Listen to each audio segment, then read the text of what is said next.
আসছি আমাদের যে বন্ডিং যদি না ঠিক থাকে কিংবা মোটো যদি ঠিক না থাকে তাহলে কিন্তু এই যে এবার করছি হয়তো নেক্সট নাও হতে পারে। সুতরাং এই জিনিসটা ধরে রাখা, এই যে একটা প্ল্যাটফর্ম, এই জিনিসটা ধরে রাখা কিন্তু আমাদের উপর ডিপেন্ড করতেছে, সবার উপরে ডিপেন্ড করতেছে। প্রত্যেকের জায়গা থেকে আমরা সার দেব, আমরা সার দিয়ে আমাদের যে সার্কেলটা এটাকে আমরা গ্রো আপ করবো, আমরা বড় করবো ইনশাল্লাহ।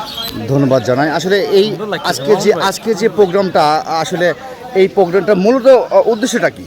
মূলত উদ্দেশ্য হচ্ছে একটাই, সেটা হলো যে ঐক্য করা। ঠিক আছে, আমাদের উদ্দেশ্য হচ্ছে ঐক্য করা। প্রত্যেকটা ক্রিয়েটর, এখানে মিনিমাম 29টা ক্রিয়েটর আসছে। তো ইনি এই 29টা ক্রিয়েটরের সাথে একজনের সাথে একজন যেন যোগসূত্র তৈরি করতে পারে, অর্থাৎ তাদের মধ্যে একটা চেনের মতো হবে, চেনের মতো হবে, যেন আমরা একসঙ্গে জুড়ে থাকতে পারি। অর্থাৎ সুখে দুঃখে কারো যখন বিপদ আপদ হবে তখন যেন আমরা একে অন্যের সাথে যোগাযোগ করে সেই বিপদ থেকে তাকে উদ্ধার করতে পারি বা উদ্ধার করার চেষ্টা করতে পারি, এরকম। এটাই মূলত লক্ষ্য।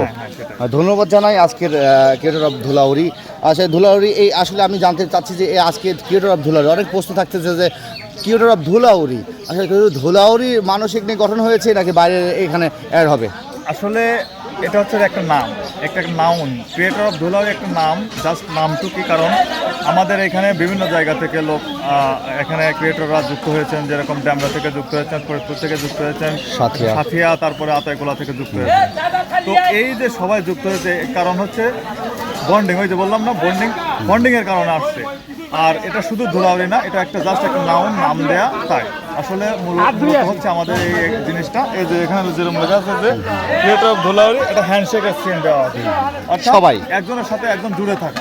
ঠিক আছে, জুড়ে থাকা। ধন্যবাদ মামুন ভাই। আপনার